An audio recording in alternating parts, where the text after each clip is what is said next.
ਵਾਹਿਗੁਰੂ ਜੀ ਕਾ ਖਾਲਸਾ ਵਾਹਿਗੁਰੂ ਜੀ ਕੀ ਫਤਿਹ। ਮੈਂ ਤੁਹਾਡੀ ਹੋਸਟ ਨੀਮੂ ਕੌਰ ਤੇ ਮੈਂ ਟੀਵੀ 84 ਦੇ ਸਾਰੇ ਦਰਸ਼ਕਾਂ ਦਾ ਹਾਰਦਿਕ ਸਵਾਗਤ ਕਰਦੀ ਹਾਂ ਤੇ ਨਾਲ ਹੀ ਟੀਵੀ 84 ਦੇ ਸਾਰੇ ਦਰਸ਼ਕਾਂ ਨੂੰ ਬੰਦੀ ਛੋੜ ਦਿਵਸ ਦੀਆਂ ਲੱਖ-ਲੱਖ ਮੁਬਾਰਕਾਂ ਦਿੰਦੀ ਹਾਂ। ਤੇ ਰੋਜ਼ਾਨਾ ਦੀ ਤਰ੍ਹਾਂ ਤੁਹਾਡੇ ਤੇ ਸਾਡੇ ਹਰਮਨ ਪਿਆਰੇ ਡਾਕਟਰ ਅਮਰਜੀਤ ਸਿੰਘ ਮੇਰੇ ਨਾਲ ਬੈਠੇ ਹੋਏ ਨੇ। ਆਓ ਨਾਲ ਮਿਲ ਕੇ ਪ੍ਰੋਗਰਾਮ ਸ਼ੁਰੂ ਕਰਦੇ ਹਾਂ। ਜੀ ਡਾਕਟਰ ਸਾਹਿਬ, ਵੈਲਕਮ ਟੂ ਅਵਰ ਸ਼ੋ।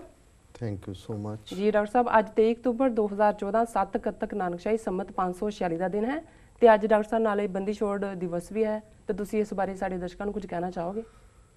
ਦੇਖੋ, ਜਿਹੜੀ ਗੱਲ ਅੱਜ ਦੇ ਦਿਨ ਦੇ ਨਾਲ ਸੰਬੰਧਿਤ ਮੈਂ ਕਹਾਂਗਾ ਸ਼ਾਇਦ ਸਾਰਿਆਂ ਨੂੰ ਚੰਗੀ ਨਾ ਲੱਗੇ ਜੀ, ਪਰ ਕਿਸੇ ਨੂੰ ਤਾਂ ਜਿਹਨੂੰ ਕੌੜਾ ਸੱਚ ਕਹਿ ਲਓ, ਨੰਗਾ ਸੱਚ ਕਹਿ ਲਓ, ਸਪਸ਼ਟ ਗੱਲ ਕਹਿ ਲਓ, ਉਹ ਕਰਨੀ ਪੈਂਦੀ ਹੈ ਜੀ। ਮੈਂ ਅੱਜ ਸਾਰਾ ਦਿਨ ਸੋਚਦਾ ਰਿਹਾ ਕਿਉਂਕਿ ਸਵੇਰ ਤੋਂ ਫੋਨ ਕਾਲਾਂ ਦਾ ਵੀ ਸਿਲਸਿਲਾ ਜਾਰੀ ਸੀ, ਟੈਕਸਟ ਮੈਸੇਜ ਵੀ ਜਿੰਨਾ ਮੇਰਾ ਸਟਾਕ ਸੀ ਸਾਰਾ ਭਰ ਦਿੱਤਾ, ਵਧਾਈਆਂ ਵਧਾਈਆਂ ਜੀ। ਤੇ ਮੇਰੇ ਮਨ 'ਚ ਕੁਦਰਤੀ ਖਿਆਲ ਆ ਰਿਹਾ ਸੀ ਵੀ ਠੀਕ ਹੈ, ਇਤਿਹਾਸ ਸਾਡੀ ਰਵਾਇਤ ਅਸੀਂ ਵੀ ਪੜ੍ਹਿਆ ਹੈ। ਲਗਭਗ 4 ਸਦੀਆਂ ਪਹਿਲਾਂ 6ਵੇਂ ਪਾਤਸ਼ਾਹ 52 ਉਹ ਪੋਲੀਟੀਕਲ ਡਿਸੀਡੈਂਸ, ਉਹ ਰਾਜਸੀ ਕੈਦੀ ਜਿਨ੍ਹਾਂ ਨੂੰ ਰਾਜੇ ਕਿਹਾ ਜਾਂਦਾ ਹੈ ਕਿਉਂਕਿ ਕੋਈ ਪ੍ਰਿੰਸ ਸੀ, ਕੋਈ ਰਾਜਾ ਸੀ, ਉਹਨਾਂ ਨੂੰ ਕਿਸੇ ਕੋਈ ਉਹਨਾਂ ਦਾ ਨਜ਼ਰਾਨਾ ਨਹੀਂ ਸੀ ਪ੍ਰੋਪਰ ਭੇਟ ਕਰ ਸਕਿਆ ਜਾਂ ਆਪਣਾ ਕੋਈ ਬਾਗੀ ਹੋਏਗਾ। ਉਹ ਸਾਰੇ ਗਵਾਲੀਅਰ ਦਾ ਕਿਲ੍ਹਾ ਜਿੱਥੇ 6ਵੇਂ ਪਾਤਸ਼ਾਹ ਨੂੰ ਵੀ ਰੱਖਿਆ ਗਿਆ, ਇਹ ਪੋਲੀਟੀਕਲ ਰਿਬੈਲਸ ਲਈ ਸੀ, ਰਾਜਸੀ ਸਿਆਸੀ ਤੌਰ ਤੇ ਜਿਹੜੇ ਬਾਗੀ ਲੋਕ ਨੇ ਜੀ। ਸੋ ਉਹਨਾਂ 52 ਰਾਜਿਆਂ ਨੂੰ, ਕਿਉਂਕਿ ਜਦੋਂ 6ਵੇਂ ਪਾਤਸ਼ਾਹ ਦੀ ਰਿਹਾਈ ਸੰਭਵ ਹੋਈ ਉਹਦੇ ਆਪਣੇ ਕਾਰਨ ਨੇ, ਉਸ ਦੇ ਵਿੱਚ ਸਿੱਖਾਂ ਦੇ ਵਿੱਚ ਫੈਲੀ ਬੇਚੈਨੀ ਔਰ ਖ਼ਾਸ ਤੌਰ ਤੇ ਬਾਬਾ ਬੁੱਢਾ ਜੀ, ਭਾਈ ਗੁਰਦਾਸ ਜੀ ਨੇ ਜਿਸ ਤਰੀਕੇ ਨਾਲ ਇੱਕ ਪੀਸਫੁਲ ਮੂਵਮੈਂਟ ਨੂੰ ਜਨਮ ਦਿੱਤਾ ਹੈ। ਕਦੇ ਸੱਤਿਆਗ੍ਰਹਿ ਜਾਂ ਸਹਿਯੋਗ ਦਾ ਪਿਓ ਗਾਂਧੀ ਬਣ ਜਾਂਦਾ ਹੈ, ਕਦੇ ਕਿਸੇ ਹੋਰ ਦੇ ਖਾਤੇ 'ਚ ਪਾ ਦਿੰਦੇ ਨੇ। ਮੈਂ ਇਹ ਸਮਝਦਾ ਵੀ ਜੇ ਕੋਈ ਲੌਂਗੈਸਟ ਪ੍ਰੋਟੈਸਟ ਜਾਂ ਪੀਸਫੁਲ ਤਰੀਕੇ ਦੇ ਨਾਲ ਆਪਣੀ ਗੱਲ ਔਰ ਸਿਆਸੀ ਤੌਰ ਦੇ ਉੱਤੇ ਆਪਣਾ ਪ੍ਰੈਸ਼ਰ ਬਣਾਉਣ ਦੀ ਗੱਲ ਇਤਿਹਾਸ ਦੇ ਵਿੱਚ ਕਦੇ ਡਿਸਕਸ ਹੋਏ ਇਮਾਨਦਾਰੀ ਦੇ ਨਾਲ, ਤੇ ਇਹ ਕ੍ਰੈਡਿਟ ਬਾਬਾ ਬੁੱਢਾ ਜੀ, ਭਾਈ ਗੁਰਦਾਸ ਜੀ ਨੂੰ ਜਾਏਗਾ ਕਿ ਉਹਨਾਂ ਨੇ ਸਭ ਤੋਂ ਵੱਡੇ ਜਿਹੜੇ ਨੇ ਪੀਸ ਮਾਰਚ ਉਹ ਆਰਗੇਨਾਈਜ਼ ਕੀਤੇ। ਅੱਜ ਵੀ ਜਦੋਂ ਅਸੀਂ ਸ਼ਬਦ ਚੌਂਕੀਆਂ, ਝੰਡੇ ਬੁੰਗੇ, ਜੁਗੋ ਜੁਗ ਅਟਲ ਪੜ੍ਹਦੇ ਹਾਂ ਜੀ, ਸੋ ਅੱਜ ਵੀ ਜਿਹੜੇ ਹਰਿਮੰਦਰ ਸਾਹਿਬ ਦੀ ਪਰੰਪਰਾ ਤੋਂ, ਰਵਾਇਤ ਤੋਂ ਵਾਕਫ ਨੇ, ਉਹਨਾਂ ਨੂੰ ਪਤਾ ਹੈ ਵੀ ਚੌਂਕੀ ਕੀ ਹੁੰਦੀ ਹੈ। ਇੱਕ ਤਾਂ ਸ਼ਬਦ ਚੌਂਕੀ ਹੈ ਜਿਹੜੀ ਅਸੀਂ ਕੀਰਤਨ ਦੇ ਲਈ ਇਸਤੇਮਾਲ ਕਰਦੇ ਹਾਂ ਕਿਉਂਕਿ 4 ਹੁੰਦੇ ਸਨ ਸੱਜਣ ਜਿਹੜੇ ਕੀਰਤਨ ਗਾਇਨ ਕਰਦੇ ਸੀ, ਰਬਾਬੀ ਹੋਣ ਜਾਂ ਬਾਅਦ 'ਚ ਗੁਰਸਿੱਖ ਜਥੇ। ਲੇਕਿਨ ਅੱਜ ਵੀ ਜਦੋਂ ਤੁਸੀਂ ਹਰਿਮੰਦਰ ਸਾਹਿਬ 'ਚ ਜਾਓ ਤਾਂ ਫਿਰ ਤੁਹਾਨੂੰ ਸ਼ਾਮ ਦੇ ਵੇਲੇ ਖ਼ਾਸ ਤੌਰ ਤੇ ਜਦੋਂ ਕਿ ਤੁਹਾਨੂੰ ਮਿਲਣਗੇ ਹਰਿਮੰਦਰ ਸਾਹਿਬ ਦੀਆਂ ਪਰਿਕਰਮਾ 'ਚ 5-7 ਬਜ਼ੁਰਗ ਬਾਬੇ, 3 ਫੁੱਟੀ ਕਿਰਪਾਨ ਉਹਨਾਂ ਨੂੰ ਅਕਾਲ ਤਖਤ ਸਾਹਿਬ ਤੋਂ ਮਿਲਦੀ ਹੈ, ਹੱਥ ਦੇ ਵਿੱਚ ਉਹਨਾਂ ਨੇ ਇੱਕ ਲੈਂਪ ਫੜੀ ਹੁੰਦੀ ਹੈ, ਉਹ ਵੱਡੀ ਪਰਿਕਰਮਾ ਕਰਦੇ ਨੇ। ਫਿਰ ਛੋਟੀ ਜਿਹੜੀ ਹਰਿਮੰਦਰ ਸਾਹਿਬ ਦੀ ਪਰਿਕਰਮਾ, ਔਰ ਜਦੋਂ ਉਹ ਦੁਆਰ 'ਤੇ ਆਉਂਦੇ ਨੇ ਅੰਦਰ ਕੀਰਤਨ ਬੰਦ ਹੋ ਜਾਂਦਾ ਉਹਨਾਂ ਦੇ ਸਤਿਕਾਰ ਦੇ ਵਿੱਚ, ਔਰ ਫਿਰ ਜਿਹੜਾ ਅਰਦਾਸ ਹੁੰਦੀ ਹੈ ਔਰ ਉੱਥੋਂ ਹੀ ਉਹ ਵਾਪਸ ਮੁੜਦੇ ਨੇ। ਸੋ ਇਹ ਜਿਹੜੀ ਰਵਾਇਤ ਹੈ ਚੌਂਕੀ ਦੀ ਹੈ, ਇਨਫੈਕਟ ਚਾਨਣ ਜਿਹਨੂੰ ਇੱਥੇ ਅਸੀਂ ਕੈਂਡਲ ਲਾਈਟ ਵਿਜਲ ਕਹਿੰਦੇ। ਹੁਣ ਕੈਂਡਲ ਲਾਈਟ ਵਿਜਲ ਕੀ ਹੁੰਦਾ, ਇਹ ਵੀ ਚਰਚ 'ਚੋਂ ਆਇਆ, ਕੈਥੋਲਿਕ ਚਰਚ 'ਚੋਂ ਜੀ, ਕਿ ਉਹ ਕਿਉਂਕਿ ਕੈਥੋਲਿਕਸ ਵਾਇਲੈਂਸ 'ਚ ਯਕੀਨ ਨਹੀਂ ਰੱਖਦੇ ਔਰ ਜਿਹੜੀ ਕ੍ਰਿਸਚੀਅਨਿਟੀ ਦੀ ਫਿਲਾਸਫੀ ਹੈ ਕਿ ਕੋਈ ਇੱਕ ਚਪੇੜ ਮਾਰੇ ਤੇ ਦੂਸਰੀ ਗੱਲ ਅੱਗੇ ਕਰ ਦਿਓ। ਸੋ ਇਹ ਵੀ ਜਦੋਂ ਵੀ ਕੋਈ ਇਸ ਕਿਸਮ ਦੀ ਇਨਸਾਫ ਦੇ ਲਈ ਜਾਂ ਕਿਸੇ ਦੇ ਲਈ ਕੋਈ ਜ਼ੁਲਮ ਕਰਦਾ ਸੀ ਤਾਂ ਇਹ ਮੋਮਬੱਤੀਆਂ ਜਗਾਉਂਦੇ ਸੀ, ਇਹ ਦੇਣ ਲਈ ਵੀ ਉਹ ਹਨੇਰੇ 'ਚ ਹੈ ਤਾਂ ਉਹਨੂੰ ਰੌਸ਼ਨੀ ਦੇਣੀ ਹੈ। ਇੱਧਰ ਸਾਡੀ ਚੌਂਕੀ ਇੱਕ ਪਾਸੇ ਤਾਂ, ਔਰ ਉਹ ਜਿਹੜੇ ਜਦੋਂ ਹੁਣ ਤੱਕ ਕਿਉਂਕਿ ਬਾਬੇ ਰਹਿ ਗਏ, ਯੰਗਰ ਜਨਰੇਸ਼ਨ ਜਾਂ ਦੂਜਿਆਂ ਲਈ ਤਾਂ ਉਹਨਾਂ ਚੀਜ਼ਾਂ ਦੀ ਅਹਿਮੀਅਤ ਹੀ ਨਹੀਂ ਰਹੀ ਹੈ ਜਾਂ ਕਿਸੇ ਨੇ ਕਦੇ ਐਕਸਪਲੇਨ ਵੀ ਨਹੀਂ ਕੀਤਾ। ਉਹ ਬਹੁਤ ਸਾਰੇ ਵੈਰਾਗ ਦੇ ਸ਼ਬਦ ਹੁੰਦੇ ਨੇ, ਉਹ 94 ਸ਼ਬਦ ਨੇ ਜਿਹੜੇ ਕਿ ਗੁਰੂ ਤੋਂ ਵਿਛੋੜੇ ਦੀ ਜਿਹੜੀ ਕਸਕ ਹੈ, ਪੀੜ ਹੈ, ਉਸ ਨੂੰ ਉਹ ਬਿਆਨ ਕਰਦੇ ਨੇ। ਹੁਣ ਇੱਕ ਤਾਂ ਉਹ ਸੀ ਜਿਹੜੀ ਇੰਟਰਨਲ, ਇਸੇ ਤਰ੍ਹਾਂ ਕਈ ਵਾਰ ਹਰਿਮੰਦਰ ਸਾਹਿਬ ਤੋਂ ਤਰਨਤਾਰਨ ਸਾਹਿਬ ਤੱਕ ਜਿਹੜੇ ਸੰਗਤ ਕੀਰਤਨ ਕਰਦੀ ਜਾਂਦੀ ਹੈ, ਉੱਥੋਂ ਦੂਜਾ ਇਹ ਵੀ ਸਾਰਾ ਉਸ ਪੀਰੀਅਡ ਦੀਆਂ ਹੀ ਰਵਾਇਤ। ਤਰਨਤਾਰਨ ਸਾਹਿਬ ਵੀ ਗੁਰੂ ਅਰਜਨ ਸਾਹਿਬ ਨੇ ਬਣਾਇਆ ਸੀ। ਪਰ ਜਿਹੜੇ ਵੱਡੇ ਪ੍ਰੋਟੈਸਟ ਦੀ ਗੱਲ ਹੈ ਔਰ ਅਕਾਲ ਤਖਤ ਸਾਹਿਬ ਤੋਂ 3 ਫੁੱਟੀ ਕਿਰਪਾਨ ਦਾ ਹੋਣਾ ਉਹਨਾਂ ਦੇ ਕੋਲ, ਔਰ ਉਸ ਰੌਸ਼ਨੀ ਦਾ ਹੋਣਾ, ਲੈਂਪ ਦਾ ਹੋਣਾ, ਜਦੋਂ ਕਿ ਹੁਣ 4 ਚੁਫੇਰੇ ਰੌਸ਼ਨੀਆਂ ਹੋਈਆਂ, ਇਹ ਉਹ ਸਿੰਬੋਲਿਕ ਸੀ ਗੱਲ। ਔਰ ਅਕਾਲ ਤਖਤ ਕਿਉਂਕਿ ਸੋਵਰਨਿਟੀ ਦਾ ਪ੍ਰਤੀਕ ਹੈ, ਬਾਦਸ਼ਾਹਤ ਦਾ ਪ੍ਰਤੀਕ ਹੈ, ਦਿੱਲੀ ਤਖਤ ਤੋਂ 2 ਫੁੱਟ ਉੱਚਾ ਤਖਤ ਬਣਾਇਆ ਤੇ ਸੌੜ ਕਿਰਪਾਨ ਜਿਹੜੀ ਹੈ ਉਹ ਸ਼ਕਤੀ ਦਾ ਪ੍ਰਤੀਕ ਵੀ ਹੈ, ਕਿਉਂਕਿ ਗੁਰੂ ਹਰਗੋਬਿੰਦ ਸਾਹਿਬ ਨੇ ਆਪਣੇ ਜੀਵਨ 'ਚ ਫਿਰ 4 ਜੰਗਾਂ ਵੀ ਲੜੀਆਂ। ਇਹ ਉਸ ਤੋਂ ਬਾਅਦ ਦੀ ਗੱਲ ਹੈ, ਗਵਾਲੀਅਰ ਦੇ ਕਿਲੇ ਤੋਂ ਰਿਹਾਈ ਤੋਂ ਬਾਅਦ। ਜੀ ਹੁਣ ਉਸ ਸਾਰੇ ਦੌਰ 'ਚ ਅਸੀਂ ਇਸ ਸਾਰੇ ਭਾਵ ਨੂੰ ਦੇਖਦੇ ਹਾਂ। ਔਰ ਇਹ ਜਿਹੜਾ ਬਾਬਾ ਬੁੱਢਾ ਜੀ, ਭਾਈ ਗੁਰਦਾਸ ਜੀ ਨੇ ਜਿਹੜਾ ਪੀਸਫੁਲ ਪ੍ਰੋਟੈਸਟ ਇਜਾਦ ਕਰਨ ਦੀ ਮੈਂ ਗੱਲ ਕਰਦਾ, ਇਹ ਸਿੱਖਾਂ ਦੇ ਜਥੇ ਹਰਮੰਦਰ ਸਾਹਿਬ ਮੱਥਾ ਟੇਕ ਕੇ ਅਕਾਲ ਤਖਤ ਤੇ ਅਰਦਾਸ ਕਰਕੇ ਪੈਦਲ ਸ਼ਬਦ ਪੜ੍ਹਦੇ ਆ ਸ਼੍ਰੀ ਹਰਮੰਦਰ ਸਾਹਿਬ ਅਕਾਲ ਤਖਤ ਸਾਹਿਬ ਤੋਂ ਗਵਾਲੀਅਰ ਤੱਕ ਜਾਂਦੇ ਸਨ। ਹੁਣ ਗਵਾਲੀਅਰ ਮੱਧ ਪ੍ਰਦੇਸ਼ ਦੇ ਵਿੱਚ ਹੈ, ਜੇ ਮੈਂ ਗਲਤ ਨਾ ਹੋਵਾਂ, ਸੈਂਕੜਿਆਂ ਮੀਲ। ਔਰ ਕਿਉਂਕਿ ਗੁਰੂ ਸਾਹਿਬ ਕਿਲੇ ਦੇ ਵਿੱਚ ਬੰਦ ਸਨ, ਉੱਥੇ ਹੀ ਉਹ ਕਿਲੇ ਤੱਕ ਪਹੁੰਚ ਕੇ ਕਿਲੇ ਦੇ ਬਾਹਰ ਮੱਥਾ ਟੇਕ ਕੇ ਉਵੇਂ ਹੀ ਸ਼ਬਦ ਪੜ੍ਹਦੇ ਆ ਉਹ ਵਾਪਸ ਮੁੜਦੇ ਸਨ। ਹੁਣ ਇਹ ਇੱਕ ਹੰਡਰਡਸ ਆਫ ਮਾਈਲਸ ਦੀ ਜਿਹੜੀ ਇੱਕ ਜਰਨੀ ਹੈ, ਜਿਹੜੀ ਸਪਿਰਿਚੁਅਲ ਕੁਐਸਟ ਹੈ ਜੀ, ਲੇਕਿਨ ਸ਼ੋ ਆਫ ਸਟਰੈਂਥ ਵੀ ਸੀ, ਪਾਵਰ ਵੀ ਸੀ। ਔਰ ਇਹੀ ਪੈਟਰਨ ਬਾਅਦ ਦੇ ਵਿੱਚ ਜਦੋਂ ਅਕਾਲੀਆਂ ਨੇ 1920 ਦੇ ਵਿੱਚ ਗੁਰਦੁਆਰਾ ਸੁਧਾਰ ਲਹਿਰ ਸ਼ੁਰੂ ਕੀਤੀ ਤਾਂ ਉਹਦਾ ਪੈਟਰਨ ਵੀ ਇਹ ਸੀ ਕਿ ਜੇ ਜਥਾ ਲਾਇਲਪੁਰ ਤੋਂ ਤੁਰਿਆ, ਉੱਥੋਂ ਅਰਦਾਸ ਕਰ ਲੈਂਦੇ ਸੀ ਉਹ, ਤੇ ਸ਼ਬਦ ਪੜ੍ਹਦੇ ਪੜਾਵਾਰ ਉਹ ਅੰਮ੍ਰਿਤਸਰ ਤੱਕ ਪਹੁੰਚਦੇ ਸੀ। ਕਈ ਦਿਨ ਕਈ ਹਫ਼ਤੇ ਲੱਗ ਜਾਂਦੇ ਸੀ। ਉੱਥੋਂ ਜਿਹੜੇ ਜਥੇ ਫਿਰ ਅਰਦਾਸ ਕਰਕੇ ਜਿਨ੍ਹਾਂ ਨੂੰ ਪ੍ਰਮਾਣਿਕ ਜਥੇ ਦਾ ਰੂਪ ਦੇ ਕੇ ਜਿਵੇਂ ਜੈਤੋ 'ਚ ਗ੍ਰਿਫਤਾਰੀ ਲਈ ਭੇਜਣਾ ਹੈ ਜਾਂ ਦੂਜਾ ਹੈ, ਉਹ ਫਿਰ ਉਵੇਂ ਹੀ ਪਿੰਡਾਂ 'ਚੋਂ ਮਾਰਚ ਕਰਦੇ ਸੀ। ਸੋ ਇਹਦਾ ਮਕਸਦ ਅਵੇਅਰਨੈਸ ਪੈਦਾ ਕਰਨਾ ਵੀ ਸੀ। ਜਿਨ੍ਹਾਂ ਥਾਵਾਂ ਦੇ ਉੱਤੇ ਉਹ ਜਥੇ ਰੁਕਦੇ ਸੀ, ਉਹਨਾਂ ਦੀ ਇਲਾਕੇ ਦੀਆਂ ਸੰਗਤਾਂ ਸੇਵਾ ਕਰਦੀਆਂ ਸੀ, ਚਾਹ ਪਾਣੀ ਨਾਲ, ਲੰਗਰ ਨਾਲ, ਔਰ ਕਿੰਨੇ ਹੀ ਹੋਰ ਫਿਰ ਤਿਆਰ ਹੁੰਦੇ ਸੀ। ਉਹ ਇੱਕ ਕੁਰਬਾਨੀ ਦਾ ਜਜ਼ਬਾ ਵੀ ਸੀ। ਸੋ ਜਹਾਂਗੀਰ ਦੇ ਉੱਤੇ ਜਿਹੜਾ ਇੰਪੈਕਟ ਹੈ ਇਸ ਗੱਲ ਦਾ, ਫਿਰ ਸਾਡੇ ਅਧਿਆਤਮਕ ਜਾਂ ਜਿਹੜਾ ਸਾਡਾ ਸਪਿਰਿਚੁਅਲ ਪਾਰਟ ਹੈ ਕਿ ਕਿਵੇਂ ਜਹਾਂਗੀਰ ਨੂੰ ਰਾਤ ਨੂੰ ਛਾਤੀ ਤੇ ਸ਼ੇਰ ਚੜ੍ਹੇ ਨਜ਼ਰ ਆਉਂਦੇ ਨੇ, ਔਰ ਕਿਵੇਂ ਉਸ ਦੇ ਨਾਲ ਉਹਨਾਂ ਗੁਰਸਿੱਖਾਂ ਦਾ ਜ਼ਿਕਰ ਹੈ ਜਿਨ੍ਹਾਂ ਨੇ ਆਪਣੀ ਅਧਿਆਤਮਕ ਜਾਂ ਆਪਣੀ ਮਿਸਟਿਕ ਪਾਵਰ ਇਸਤੇਮਾਲ ਕੀਤੀ। ਫਿਰ ਅਸੀਂ ਦੇਖਦੇ ਹਾਂ ਸਾਈਂ ਮੀਆਂ ਮੀਰ, ਜਹਾਂਗੀਰ ਦੀ ਬੇਗਮ ਨੂਰ ਜਹਾਂ, ਉਹ ਉਹਨਾਂ ਦੀ ਫਾਲੋਅਰ ਹੈ। ਉਹਨਾਂ ਨੇ ਵੀ ਇਸ ਦੇ ਵਿੱਚ ਰੋਲ ਅਦਾ ਕੀਤਾ ਵੀ ਕਿਸ ਕਦਰ ਇਹ ਜਿਹੜੀ ਮੁੱਲਾ ਲੌਬੀ ਹੈ ਇਸ ਨੇ ਗਲਤ ਗੱਲਾਂ ਗੁਰੂ ਘਰ ਬਾਰੇ ਕੀਤੀਆਂ ਨੇ, ਜਾਂ ਚੰਦੂ ਵਰਗੇ ਲੋਕ ਜਿਹੜੇ ਗੁਰੂ ਅਰਜਨ ਸਾਹਿਬ ਦੀ ਸ਼ਹਾਦਤ ਲਈ ਜ਼ਿੰਮੇਵਾਰ ਨੇ।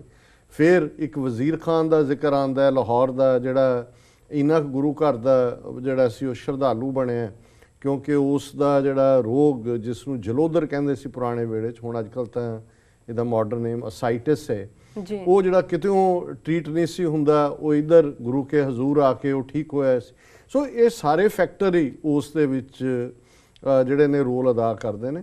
ਸੋ ਅਸੀਂ ਸਮਝਦੇ ਹਾਂ ਕਿ ਜਿਹੜੀ ਗੱਲ ਵੱਲ ਮੈਂ ਫੋਕਸ ਕਰਨਾ ਚਾਹੁੰਦਾ ਔਰ ਜਿਹੜਾ ਮੈਂ ਟੈਲੀਫੋਨ ਕਾਲਾਂ ਦੇ ਹਵਾਲੇ ਨਾਲ ਗੱਲ ਕੀਤੀ ਹੈ, ਹੁਣ ਅਸੀਂ 400 ਸਾਲ ਪਹਿਲਾਂ ਉਹਨਾਂ 52 ਰਾਜੇ ਜਿਨ੍ਹਾਂ ਦੇ ਅੱਜ ਜਿਹੜੇ ਡਿਸੈਂਡੈਂਟ ਨੇ ਕਿਰਤਕੰਡ ਬਣੇ ਹੋਏ ਨੇ, ਉਹਨਾਂ 'ਚ ਕੋਈ ਕਹਿਲੂਰ ਦਾ ਰਾਜਾ ਸੀ, ਕੋਈ ਅਸਾਮ ਦਾ ਸੀ, ਕੋਈ ਗਵਾਲੀਅਰ, ਕੋਈ ਮੱਧ ਪ੍ਰਦੇਸ਼, ਕੋਈ ਪੂਨਾ, ਕੋਈ ਇਹਨਾਂ ਇਲਾਕਿਆਂ ਦੇ ਸੀ। ਉਹਨਾਂ ਨੇ ਤਾਂ ਆਪਣੀ ਕਿਰਤਕੰਡਤਾ ਦਿਖਾਈ। ਅਸੀਂ ਅੱਜ ਲੱਖਾਂ ਡਾਲਰ ਔਰ ਭਾਰਤ ਦੇ ਸੈਂਸ ਕਰੋੜਾਂ ਅਰਬਾਂ ਰੁਪਏ ਆਤਿਸ਼ਬਾਜ਼ੀਆਂ ਤੇ ਫੂਕ ਰਹੇ ਹਾਂ। ਇਸ ਗੱਲ ਦਾ ਕੋਈ ਫਿਕਰ ਨਹੀਂ ਹੈ।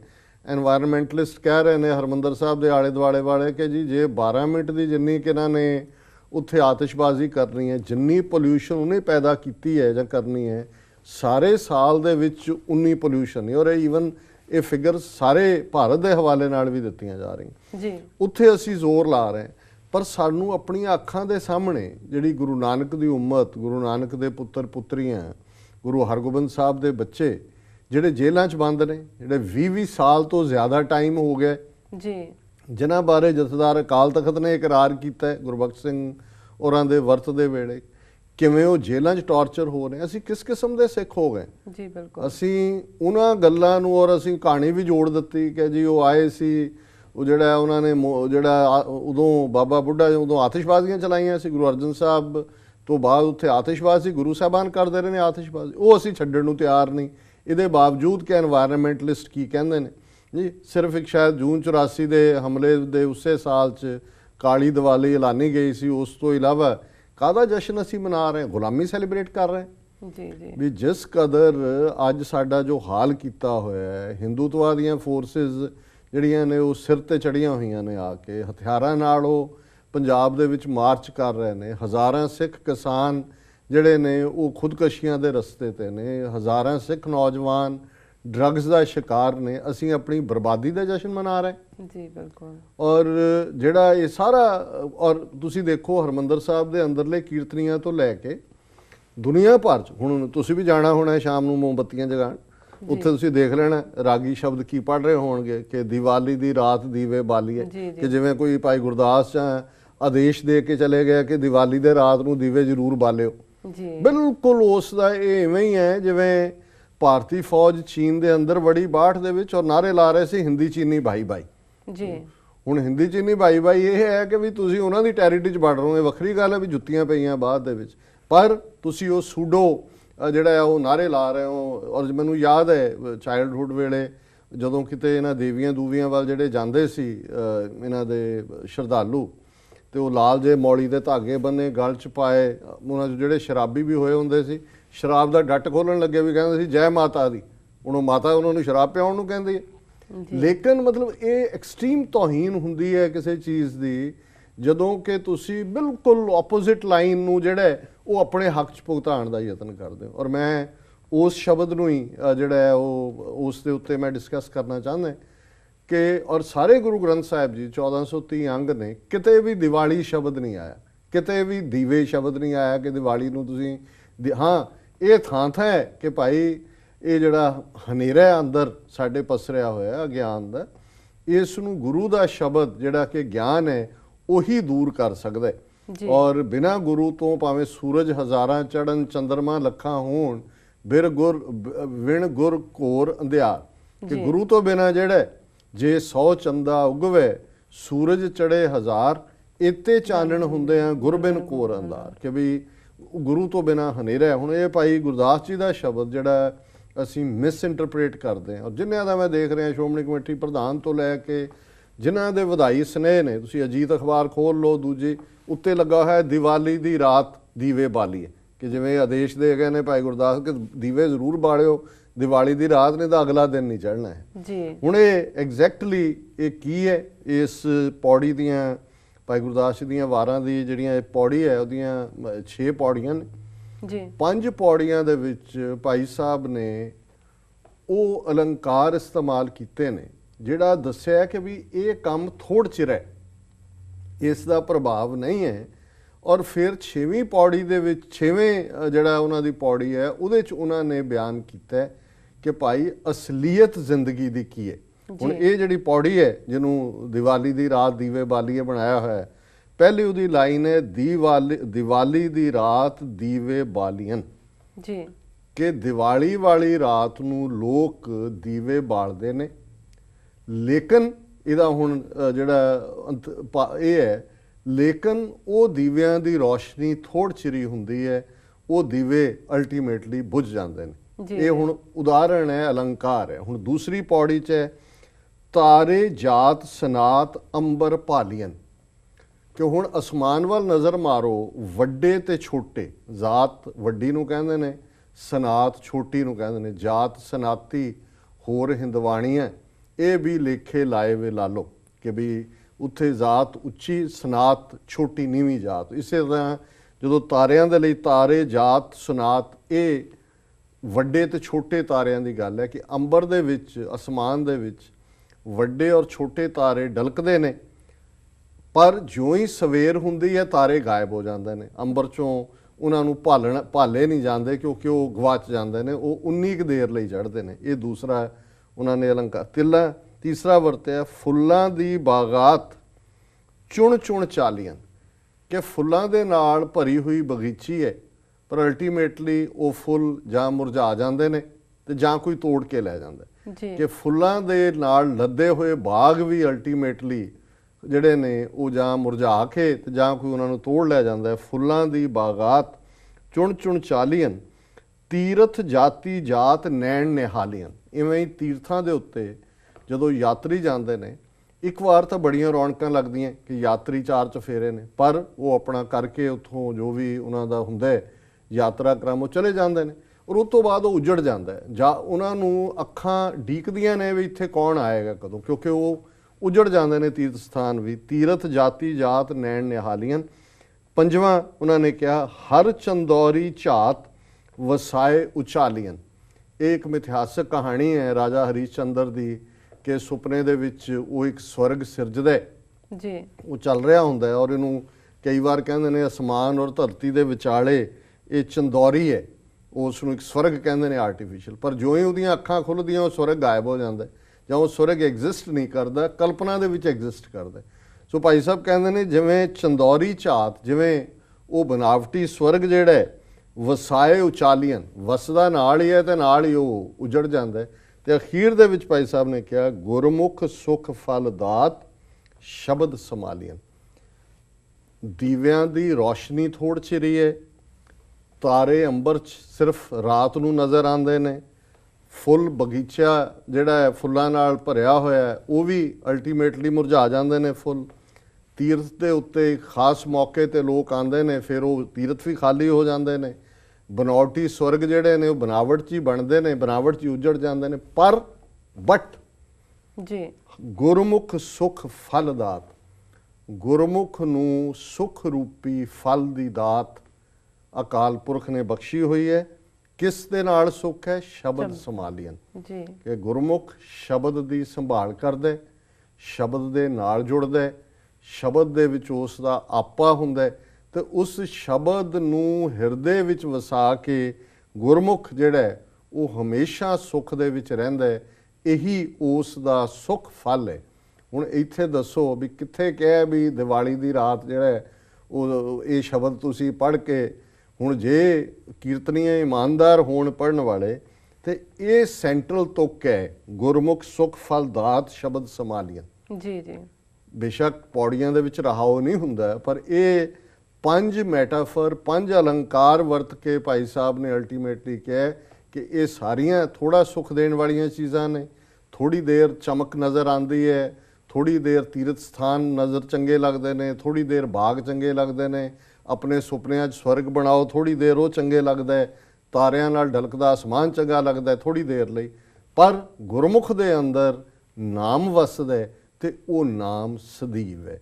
ਜੀ ਸੋ ਇਹ ਮੈਂ ਜ਼ਰੂਰੀ ਸਮਝਦਾ ਸੀ ਕਿ ਵੀ ਕਿਉਂਕਿ ਇਹ 4 ਚਫੇਰੇ ਅੱਜ ਕੱਲ੍ਹ ਘੁੰਮਿਆ ਹੋਇਆ ਕਿ ਵੀ ਦੀਵਾਲੀ ਦੀ ਰਾਤ ਦੀਵੇ ਬਾਲੀਅਨ ਜੀ ਬਲ ਰਹੇ ਨੇ ਦੀਵੇ। ਜੀ ਸੋ ਹੁਣ ਸਾਡੇ ਨਾਰਾਜ਼ ਵੀ ਹੋਣਗੇ ਸਰੋਤੇ ਜਾਂ ਜਿਨ੍ਹਾਂ ਨੇ ਵਿਚਾਰਿਆਂ ਨੇ ਦੀਵੇ ਦੂਵੇ ਬਾਲ ਕੇ ਰੱਖੇ ਹੋਣੇ ਨੇ ਜਾਂ ਜਾ ਕੇ ਮੋਮਬੱਤੀਆਂ ਗੁਰਦੁਆਰੇ ਜਗਾਉਣੀਆਂ। ਪਰ ਮੈਂ ਤਾਂ ਆਪਣੀ ਕੌਮ ਨੂੰ ਇੰਨਾ ਕੁ ਕਹਿਣਾ ਚਾਹੁੰਦਾ ਜੀ ਕਿ ਮੁਬਾਰਕ ਗੁਰੂ ਹਰਗੋਬਿੰਦ ਸਾਹਿਬ ਨੂੰ ਕੌਣ ਕੈਦ ਕਰ ਸਕਦਾ ਸੀ। ਉਹ ਉਹਨਾਂ ਦੀ ਇੱਕ ਰਜ਼ਾ ਮੌਜ ਹੈ। ਉਹਨਾਂ ਨੇ ਉਸ ਗਵਾਲੀਅਰ ਦੀ ਧਰਤੀ ਨੂੰ ਵੀ ਜਿੱਥੇ ਜਾਇਬ ਹੈ ਮੇਰਾ ਸਤਿਗੁਰੂ ਸੋ ਥਾਨ ਸੁਹਾਵਾ, ਉਸ ਥਾਨ ਨੂੰ ਸੁਹਾਵਾ ਕੀਤਾ। ਕਿਲਿਆਂ ਦੇ ਅੰਦਰ, ਜੇਲ੍ਹਾਂ ਦੇ ਅੰਦਰ ਗੁਰੂ ਨਾਨਕ ਵੀ ਗਏ ਬਾਬਰ ਦੀ ਕੈਦ 'ਚ, ਉੱਥੇ ਵੀ ਜਿਹੜੇ ਨੇ ਉਹ ਸਾਰਿਆਂ ਨੂੰ ਇੱਕ ਰਾਹਤ ਦਿੱਤੀ ਔਰ ਬਾਬਰ ਦੇ ਅੱਗੇ ਸ਼ਰਤ ਰੱਖੀ ਸੀ ਗੁਰੂ ਨਾਨਕ ਸਾਹਿਬ ਨੇ। ਜਦੋਂ ਬਾਬਰ ਪ੍ਰਭਾਵਿਤ ਹੋਇਆ ਕਿ ਉਹ ਛੱਡਣ ਨੂੰ, ਤੇ ਉਹਨਾਂ ਨੇ ਕਿਹਾ ਵੀ ਨਹੀਂ, ਪਹਿਲੀ ਕੰਡੀਸ਼ਨ ਹੈ ਬਾਕੀ ਜਿੰਨੇ ਬੇਗੁਨਾਹ ਫੜੇ ਹੋਏ ਨੇ ਇਹਨਾਂ ਨੂੰ ਛੱਡੋ। ਜੀ ਗੁਰੂ ਹਰਗੋਬਿੰਦ ਸਾਹਿਬ ਨੂੰ ਜਦੋਂ ਜਹਾਂਗੀਰ ਛੱਡਣਾ ਚਾਹੁੰਦਾ, ਉਹਨਾਂ ਨੇ ਕਿਹਾ ਵੀ ਨਹੀਂ, ਆ ਜਿੰਨੇ ਬੇਗੁਨਾਹ ਇੱਥੇ ਰੱਖੇ ਹੋਏ ਨੇ ਆਪਣੇ ਸਿਆਸੀ ਓਪੀਨੀਅਨ ਕਰਕੇ, ਇਹਨਾਂ ਨੂੰ ਛੱਡੋ। ਸੋ ਜਿਹੜਾ ਫੋਕਸ ਹੈ ਸਿੱਖ ਥਾਟ ਦਾ ਉਹ ਇਹ ਹੈ ਜੀ ਕਿ ਗੁਰੂ ਸਾਹਿਬ ਉਹਨਾਂ ਕੈਦੀਆਂ ਦੀ ਰਿਹਾਈ ਦੇ ਲਈ ਆਪ ਜੇਲ੍ਹਾਂ ਦੇ ਵਿੱਚ ਗਏ ਤਾਂ ਕਿ ਉਹਨਾਂ ਨੂੰ ਰਿਹਾ ਕਰਵਾਉਣ ਜਿਹੜੇ ਕਿ ਬੇਗੁਨਾਹ ਅੰਦਰ ਰੱਖੇ ਹੋਏ ਨੇ। ਤੇ ਸਾਡੇ ਕੋਲੋਂ ਫੜ ਕੇ ਲੈ ਗਏ, ਉਹ ਲੱਖ ਮਾਰ ਦਿੱਤਾ ਹੈ, ਹਜ਼ਾਰਾਂ ਜਿਹੜੇ ਨੇ ਉਹ ਗਾਇਬ ਕਰ ਦਿੱਤੇ, ਅਣਪਛਾਤੀਆਂ ਲਾਸ਼ਾਂ ਬਣਾ ਦਿੱਤੇ, ਸੈਂਕੜੇ ਜੇਲ੍ਹਾਂ ਵਿੱਚ ਬੰਦ ਨੇ, 20-20 22-22 ਸਾਲ ਹੋ ਗਏ ਨੇ, ਕੈਦਾਂ ਕੱਟੀਆਂ ਵੀ, ਉਮਰ ਕੈਦ ਵੀ 14-15 ਸਾਲ ਦੀ ਪੂਰੀ ਕਰ ਚੁੱਕੇ ਨੇ। ਤੇ ਅਸੀਂ ਆਤਿਸ਼ਬਾਜ਼ੀਆਂ ਕਰ ਰਹੇ ਹਾਂ, ਅਸੀਂ ਹੋਰ ਕਰ ਰਹੇ ਹਾਂ। ਸਾਨੂੰ ਭੁੱਲਿਆ ਹੋਇਆ ਕਿ ਉਹਨਾਂ ਨੂੰ ਕਿਹੜੀ ਗੱਲ ਜਿਹੜੀ ਹੈ ਉਹ ਵੱਖਰੀ ਸੀ ਜਿਹੜੀ ਸਾਡੇ ਨਾਲ ਨਹੀਂ ਵਾਪਰੀ ਜੀ। ਲੇਕਿਨ ਉਹ ਸੱਚੇ ਗੁਰੂ ਦੇ ਸਿੱਖ ਸਨ, ਸੱਚੇ ਸਿੱਖ ਨੇ ਜਿਨ੍ਹਾਂ ਨੇ ਜ਼ੁਲਮ ਨੂੰ ਚੈਲੰਜ ਕੀਤਾ, ਜਿਨ੍ਹਾਂ ਨੇ ਛਾਤੀਆਂ ਡਾਹੀਆਂ ਤਾਕਤਵਰ ਉਸ ਰਜੀਮ ਦੇ ਸਾਹਮਣੇ, ਜਿਹੜੇ ਸਮਝਦੇ ਸੀ ਵੀ ਅਸੀਂ ਅਕਾਲ ਤਖਤ ਢਾਹ ਕੇ ਸਿੱਖਾਂ ਨੂੰ ਜਿਹੜਾ ਉਹ ਯਾਦ ਕਰੇਗਾ, ਖਾਲਸਾ ਬਣਾ ਦਿੱਤਾ ਵੀ ਇਹ ਯਾਦ ਰੱਖਣਗੇ, ਅਕਾਲ ਤਖਤ ਨੂੰ ਖੰਡਰਾ। ਇਹੀ ਅਕਾਲ ਤਖਤ ਹੈ ਜਿਸ ਗੁਰੂ ਹਰਗੋਬਿੰਦ ਸਾਹਿਬ ਦੀ ਗਵਾਲੀਅਰ ਰਿਹਾਈ ਨੂੰ ਅਸੀਂ ਸੈਲੀਬ੍ਰੇਟ ਕਰਨਾ ਚਾਹੁੰਦੇ ਹਾਂ ਜਾਂ ਕਰਦੇ ਹਾਂ। ਇਹ ਅਕਾਲ ਤਖਤ ਉਹਨਾਂ ਨੇ ਹੀ ਬਣਾਇਆ ਔਰ ਉਹਨਾਂ ਨੇ ਹੀ ਦਿੱਲੀ ਤਖਤ ਤੋਂ 2 ਫੁੱਟ ਉੱਚਾ ਰੱਖਿਆ ਸੀ। ਅਕਾਲ ਤਖਤ ਉਸ ਸਪਿਰਿਟ ਦਾ ਨਾਂ ਸੀ ਕਿ ਵਧੀਆ ਜਵਾਨੀ, ਵਧੀਆ ਘੋੜਾ, ਵਧੀਆ ਸ਼ਸਤਰ, ਕਿ ਗੁਲਾਮੀ ਨਹੀਂ ਕਬੂਲਣੀ। ਕੋਈ ਦਿੱਲੀ ਦਾ ਤਖਤ ਜਿਹੜਾ ਜਿੰਨਾ ਮਰਜ਼ੀ ਤਾਕਤਵਰ ਹੋਏ ਉਹ ਅਕਾਲ ਤਖਤ ਦੇ ਫਾਲੋਅਰਸ ਨੂੰ ਝੁਕਾ ਨਹੀਂ ਸਕੇਗਾ।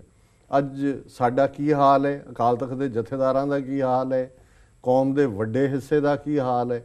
ਤੇ ਅਸੀਂ ਨਾਲੇ ਦੀਵਾਲੀ ਦੀ ਰਾਤ ਦੀਵੇ ਬਾਲੀਆਂ, ਤੇ ਨਾਲੇ ਤੁਸੀਂ ਆਤਿਸ਼ਬਾਜ਼ੀਆਂ ਕਰੋ ਔਰ ਮਿਠਾਈਆਂ ਔਰ ਦੂਜਾ ਜਿਹੜਾ ਗੁਰਦੁਆਰਿਆਂ 'ਚ ਜਾ ਕੇ ਰੌਸ਼ਨੀਆਂ ਤਾਂ ਕਰੋ ਜੀ ਸਦਕੇ। ਗੁਰੂ ਦੇ ਘਰ ਜਾਣਾ, ਗੁਰੂ ਦੇ ਸ਼ਬਦ ਦੀ ਰੌਸ਼ਨੀ ਹੈ, ਉਸ ਸ਼ਬਦ ਦੀ ਰੌਸ਼ਨੀ ਨੂੰ ਪਾਸੇ ਛੱਡ ਕੇ, ਜਿਹਦੇ 'ਚ ਭਾਈ ਸਾਹਿਬ ਨੇ ਕਿਹਾ ਗੁਰਮੁਖ ਸੁਖ ਫਲ ਦਾਤ, ਜਿਹਦੇ 'ਚ ਅਲਟੀਮੇਟਲੀ ਦਾਤ ਹੈ, ਤੇ ਅਸੀਂ ਇਹਨਾਂ ਮਸਨੂਈ ਰੌਸ਼ਨੀਆਂ 'ਚੋਂ ਜਿਹੜੀ ਹੈ ਖੁਸ਼ੀ ਲੱਭ ਰਹੇ। ਤੇ ਮਸਨੂਈ ਤਾਂ ਫਿਰ ਰੌਸ਼ਨੀ ਉਨੀ ਦੇਰ ਹੀ ਹੈ, ਹਾਂ ਥੋੜ ਚਿਰੀ ਹੈ।